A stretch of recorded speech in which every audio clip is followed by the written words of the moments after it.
Gubernur DKI Jakarta Anies Baswedan menggratiskan lapangan sepak bola berstandar FIFA yang dimulai di 5 kota yang tersebar di wilayah DKI Jakarta. Anies bahkan langsung menugaskan tim pemerintah Provinsi DKI Jakarta segera membangun lapangan-lapangan itu di tengah perkampungan di Jakarta. Anies mengatakan dipesankan secara amat tegas, bahkan dituliskan di sekeliling lapangan bahwa lapangan ini tidak untuk dikomersialkan. Jangan sampai fasilitas ini menjadi lapangan berbayar. Anies bercerita, selama ini kerap mengunjungi lapangan sepak bola, rumputnya sangat baik dan berkualitas internasional. Namun, lapangan itu justru milik sekolah ternama dan dipergunakan secara komersial. Di satu sisi, masih begitu banyak anak-anak Jakarta yang tidak mampu untuk ikut klub sepak bola berbayar mahal.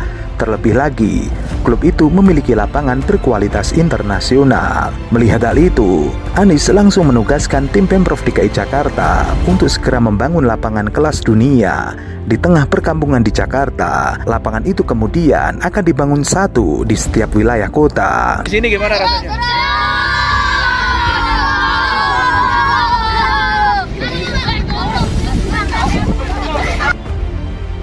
Lewat kerja keras, lewat kerja tuntas, mimpi yang oleh sebagian ditanggapi dengan pesimis, mohon maaf harus kami sampaikan bahwa kami mengecewakan mereka yang pesimis.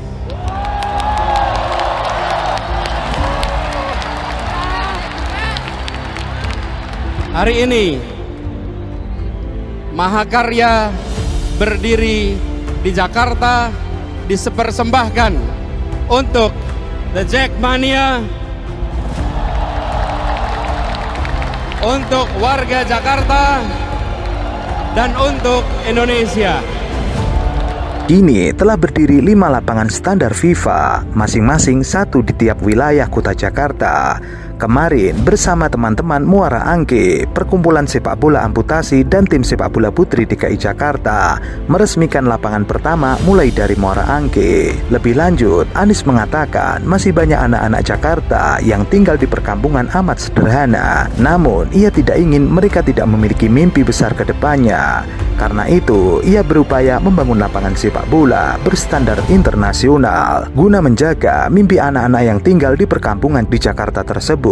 Ia pun berharap anak-anak itu kelak akan menjadi pemain sepak bola kelas dunia. Anies lalu mengatakan, mengapa? Agar yang tidak bisa bayar tetap bisa bermain. Biarkan klub-klub perkampungan punya kesetaraan kesempatan untuk tumbuh, berkembang, dan berprestasi. Akhirnya menunjang klub sepak bola di Jakarta dan juga Indonesia. Berharap agar diupayakan langkah-langkah terobosan bersama tanpa kehadiran Israel. Ya. Terobosan seperti apa yang Mas Ganjar harapkan? Ada banyak yang kita pikirkan pada saat itu. Umpama co-host. Kalau kita co-host dengan negara yang lain, tetangga kita umpama, itu juga bisa kita lakukan kok. Memang butuh well prepare. Ini yang mesti disiapkan. Ada juga upaya-upaya dari Kemlu waktu itu, kalau tidak salah. Pernah diupayakan bagaimana agar ini bisa berjalan. Umpama, kemudian tanpa lagu kebangsaan, tanpa bendera, macam-macam. Ganjar Pranowo memberikan tanggapan soal pembatalan drawing Piala Dunia U20 2023. Sebelumnya, Gubernur Jawa Tengah tersebut menolak kedatangan timnas Israel di Indonesia. Usai dibatalkan, ia mengaku mempercayakan semuanya kepada pemerintah pusat dan PSSI. Drawing Piala Dunia U20 2023 sejatinya dilaksanakan di Bali pada 31 Maret 2023 mendatang. Namun demikian, FIFA membatalkannya seiring dengan penolakan Gubernur Bali, Wayan Koster, terhadap kehadiran Israel di wilayahnya. Ganjar pun juga ikut menentang kedatangan timnas Israel U20. Ia pun memberi jawaban singkat mengenai pembatalan drawing Piala Dunia U20 2023 yang berpotensi menyebabkan turnamen batal digelar di Indonesia. Ganjar tidak menyangkal soal penolakan terhadap timnas Israel U20, termasuk dari beberapa kalangan masyarakat. Sebelumnya, Ganjar Pranowo telah menyampaikan pernyataan tertulis. Ia berharap agar timnas Israel U20 tidak ikut tampil di Piala Dunia U20 2023, Ganjar mencatut komitmen Bung Karno yang terus mendukung kemerdekaan Palestina. Disebutkan olehnya, hal itu merupakan komitmen dirinya. Semua tahu bagaimana komitmen Bung Karno terhadap Palestina, baik yang disuarakan dalam konferensi Asia Afrika Gerakan Non-Blok dan maupun dalam konferensi of the New Emergency Force. Jadi PDIP ikut amanat Soekarno. Saya percaya apa yang menjadi statement Pak Presiden sebelum delegasi dikirim, Pak Presiden masih bulat, masih kuat untuk bagaimana bisa terselenggara dengan catatan-catatan. Maka effort PSSI untuk bisa lobby ke FIFA menurut saya perlu mendapatkan dukungan kita semua. Selain itu, kekecewaan selanjutnya adalah persiapan yang sudah dilakukan sejak lama. Sebelum mengeluarkan pernyataan soal penolakan tim Israel, Ganjar mengaku sudah komunikasi dan ada peluang digelar secara CO host. Sementara itu, pegiat media sosial Eko Widodo menyoroti Gubernur Jawa Tengah Ganjar Pranowo yang diserang netizen setelah FIFA membatalkan status Indonesia sebagai tuan rumah Piala Dunia U20. Ia mewanti-wanti Ganjar untuk bersiap menjadi gelandangan politik. Hal itu disampaikan Eko dalam akun Twitter pribadinya. Ganjar sukses hancurkan pendukung Jokowi, sudah tidak ada maaf. 300.000 komen IG isinya hinaan dan caci maki. Siap-siap jadi gelandangan politik. Sementara itu, Wakil Ketua Umum PSSI Zainuddin Amali membeberkan dasar Indonesia menang dalam proses bidding pemilihan tuan rumah Piala Dunia U20. Amali menyebut Indonesia memiliki jaminan yang kuat. Jaminan itu mulai dari presiden hingga kepala daerah. Ada 6 kepala daerah yang menandatangani kesiapan menjadi host Piala Dunia U20. Selain presiden, ada beberapa menteri dan kapolri yang menandatangani agreement atau government guarantee. Dan pimpinan-pimpinan daerah menandatangani hostly agreement. Mereka yaitu Gubernur DKI Jakarta Anies Baswedan, Gubernur Jawa Barat Ridwan Kamil, Gubernur Jawa Tengah Ganjar Pranowo, Gubernur Jawa Timur Khofifah, Gubernur Bali Iwayan Koster, dan Gubernur Sumatera Selatan Herman Deru. Amali menekankan dokumen jaminan itu dipegang oleh FIFA. Oleh karena itulah Indonesia menang karena dasar jaminan yang kuat dibandingkan Brazil dan Peru. Namun yang disesalkan, mendekati acara hari H, ada 2 gubernur yaitu Ganjar Pranowo, Gubernur Jawa Tengah, dan Iwayan Koster, Gubernur Bali, menolak kedatangan tim Israel di Indonesia. Kegagalan Indonesia menggelar ajang Piala Dunia U20 melahirkan efek domino yang menyebabkan negara dibayang-bayangi potensi kerugian mencapai 10-15 triliun rupiah. Hitung-hitungan kasar berupa kerugian yang ada yang akan diderita Indonesia bila gagal menggelar Piala Dunia U20. Kerugian itu dihitung dari sektor pariwisata yang terdampak langsung atas batalnya event kelas dunia itu. Tidak main-main, kerugiannya bisa mencapai ratusan juta dolar. Jika berhitung angka kasar, dari kerugian gagalnya Piala Dunia U20 ini diperkirakan bisa kehilangan potensi pemasukan mencapai 200 juta dolar lebih. Bahkan mungkin bisa menyentuh angka 500 juta dolar. Para wisatawan mancanegara biasanya akan menonton langsung pertandingan tim dari negaranya. Biasanya lama leg of stay mereka sampai 7 hari atau bahkan lebih, tergantung hingga sejauh mana tim mereka mampu melaju. Jika ada sekitar 50.000 wisman, tinggal dikalikan saja berapa potensi kerugiannya. Seumpama rata-rata menginap sampai di atas 1 minggu, bahkan mungkin 14 hari, karena mereka mengikuti pertandingan dari tim-tim negara mereka.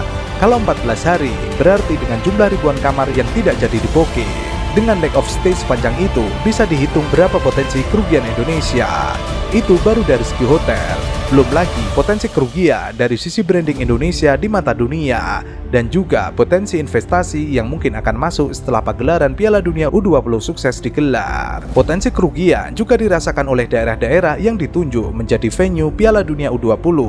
Mereka akan kehilangan pendapatan dan pergerakan ekonomi yang cukup signifikan dengan batalnya event FIFA ini.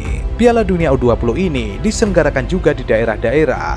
Tentunya ketika batalnya kegiatan ini akan berdampak pada kehilangan potensi pendapatan daerah yang tadinya akan diraih oleh masing-masing daerah yang menjadi venue pertandingan. Jika kehilangan potensi dari pergerakan ekonomi yang disebabkan oleh hilangnya potensi penonton yang bisa mencapai 1,2 juta lebih selama pagelaran itu berlangsung.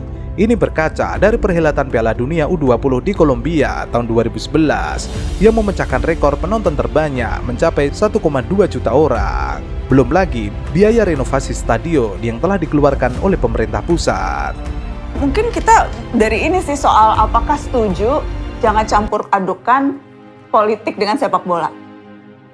Karena itu juga argumen yang kerap kali disampaikan pada bagi orang-orang yang kemudian melihat ini urusan lapangan hijau, ini urusan sepak bola, politik jangan ikut campur. Kalau nggak salah slogan FIFA kan juga salah satunya itu ya, kick politics out of football. Gitu. Itu kan juga salah satu kampanye dan slogan FIFA yang selalu disampaikan gitu. Dan menurutku pertanyaannya dari statement itu adalah sejak kapan sepak bola itu steril dari politik? Football is always been political. FIFA telah mencabut status Indonesia sebagai tuan rumah Piala Dunia U20 tahun ini. Padahal persiapan sudah dilakukan pemerintah sejak lama. Salah satunya Kementerian Pekerjaan Umum dan Perumahan Rakyat yang mendapatkan mandat untuk merenovasi stadion. Sesuai dengan keputusan Presiden nomor 19 tahun 2020 dan instruksi Presiden nomor 8 tahun 2020, Kementerian PUPR ditugaskan untuk melaksanakan renovasi 2 stadion utama, yakni Stadion Kapten Iwayan Dipta Gianyar Bali dan Stadion Manahan Solo serta 15 lapangan latihan di 5 provinsi, yakni Jawa Tengah, Bali, Jawa Timur, Jawa Barat, dan Sumatera Selatan. 15 lapangan latihan terdiri dari 3 lapangan di Palembang, yakni lapangan atletik, baseball, dan panahan di Cakabaring. 3 lapangan di Sumedang dan Bandung, yakni lapangan IPDN, Unpad, dan Sidolik. Lalu ada 4 lapangan di Solo, Jawa Tengah, yakni lapangan Sriwedari, Banyuanyar, Sriwaru, dan Kota Barat.